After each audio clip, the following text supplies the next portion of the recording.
Oh, Miss Steele, game on. And it's with great pleasure and a smirk that I remind her that she's interviewed me already. You asked me if I was gay. My statement has the desired effect and she's embarrassed. She starts babbling about herself and a few details hit home. Her mother's an incurable romantic. Interesting. She straightens her shoulders.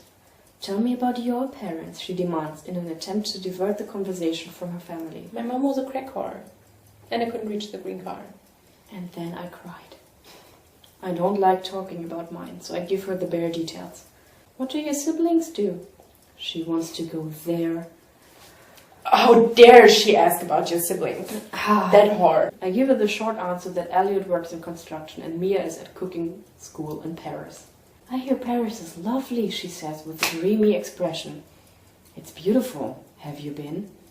I've never left mainland USA. Would you like to go? To Paris, of course, but it's England that I'd really like to visit. Because I read so much English literature. And in case you've English forgotten. Yeah, I'm so British. The face brightens with excitement. Miss Steele wants to travel. But why England? I ask her. Because she studies English literature! She told you when she first met you, and you know from your fucking private investigation. Prick. It's the home of Shakespeare, Austen, the Bronte sisters, Thomas Hardy. I'd like to see the places that inspired those people to write such wonderful books. It's obvious this is her first love. Books. That means I'm competing with Darcy, Rochester, and Angel Clare. Impossible romantic heroes. Here's the proof I needed. She's an incurable romantic, and this isn't going to work.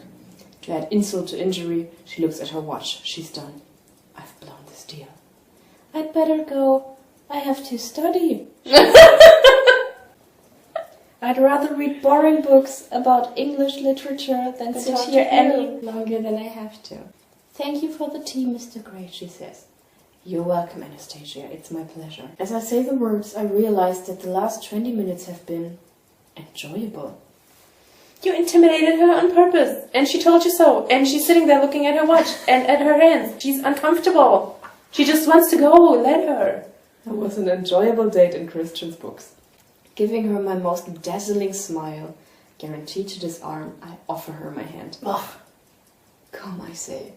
She takes my hand, and as we walk back to the Heathman, I can't shake how agreeable her hand feels in mine. Do you always wear jeans, I ask? Do you always ask questions that you're not entitled to ask because it's none of your fucking business? Oh, it will be his business. Oh, yeah, How she true, dresses. true. He's going to make it his business. He's going to make it his business. True. Mostly, she says, and it's 2 strikes against her. An incurable romantic who only wears jeans. I like my women in skirts. That bitch. I like them accessible. Accessible? Did that really... No. Yell James, you're the most disgusting person on this planet. Another By little far. discussion we had yesterday. All of this is taken from E.L. James's love life with her husband. Cable ties, ropes. Accessible all the time too. Maybe she wears skirts a lot at home. Foo! Do you have a girlfriend? She asks out of the blue, and it's the 3rd strike. I'm out of this fledgling deal. She wants romance, and I can't offer her that. No, Anastasia, I don't do the girlfriend thing. She turns abruptly and stumbles into the road. Shit, Anna, I shout, tugging her toward me to stop her from falling in the path of an idiot cyclist who's flying the wrong way up the street. All of a sudden, she's in my arms, clutching my biceps, staring up at me. Clutching my biceps, how convenient. Her eyes are startled, and for the first time I notice a darker ring of blue circling her irises. They're beautiful. More beautiful this close. Are you okay? My voice sounds alien and distant, and I realize she's touching me, and I don't care. My fingers caress her cheek. The skin is soft and smooth, and as I brush my thumb against her lower lip, my breath catches my thought. They're still on the street. She has tripped! And almost had an accident, and now he's brushing her lips. Her body is pressed against mine, and the feel of her breasts and her heat through my shirt is arousing. She has a fresh, wholesome fragrance that reminds me of my grandfather's apple orchid. Sexy. My grandfather. I always want to be reminded of him when I stroke men. Which grandfather? The rich family grandfather or crack horse grandfather? We don't know. Closing my eyes, I inhale, committing her scent to memory. When I open them, she's still staring at me, entreating me, begging me, her eyes on my mouth. Shit. She wants me to kiss her. She has fallen and she's awkward and she's just hanging there in your arms and you keep touching her. What is she supposed to do? She's probably just say like, somebody help me. And I want to kiss her just once. Her lips are parted, ready, waiting. Her mouth felt welcoming beneath my thumb. No, no, no. Don't do this, Gray. She's not the girl for you. She wants hearts and flowers and you don't do that shit. I close my eyes to blot her out and fight the temptation, and when I open them again, my decision is made. Anastasia, I whisper, you should steer clear of me. I'm not the man for you. Can we just go through the situation? She falls, she trips into his arms. Now she's just hanging there. And the inner monologue he has held now for 5 pages straight, she's there all the time, just waiting for him to release her. And he's like, can I kiss her? Then he closes his eyes and thinks about it. No, Gray, you don't do that shit. Then he looks at Not her the again. girlfriend thing. Then he strokes her. Then he looks up and what is she doing for 5 minutes? She's just hanging there. I think she stopped breathing. Breathe, Anastasia, breathe. I have to let her go before I do something stupid, but I'm surprised at my reluctance. I want to hold her for a moment longer. I step back, finally, and she releases her hold on me. I slide my hands to her shoulders to ensure she can stand. Her expression clouds with humiliation. She's mortified by my rebuff. Hell, I didn't mean to hurt you.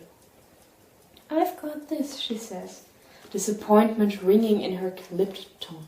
Thank you, she adds. For what? For saving me. And I want to tell her that I'm saving her from me, that it's a noble gesture, but that's not what she wants to hear. She doesn't have cancer. She tripped on the sidewalk. What is she making of that scene? You saved my life. I'm so glad. I will be eternally grateful. I could have tripped and hurt my head so that I would be even more retarded than I already am. And maybe then I would sleep with you. That idiot was riding the wrong way. I'm glad I was here. I shudder to think what could have happened to you. I offer to sit with her in the hotel, knowing it's a ploy to prolong my time with her. Only then do I release her. She shakes her head, her back ramrod stiff, and rubs her arms around herself in a protective gesture. A moment later, she bolts across the street, and I have to hurry to keep up with her. When we reach the hotel, she turns and faces me once more, composed. Thanks for the tea and doing the photo shoot. Anastasia, I can't think what to say, except that I'm sorry. What, Christian? She snaps. Wow, she's mad at me. It's novel. And she's leaving. And I don't want her to go. Good luck with your exams. Her eyes flash with hurt and indignation. Thanks, she mutters, disdain in her tone. Goodbye, Mr. Gray.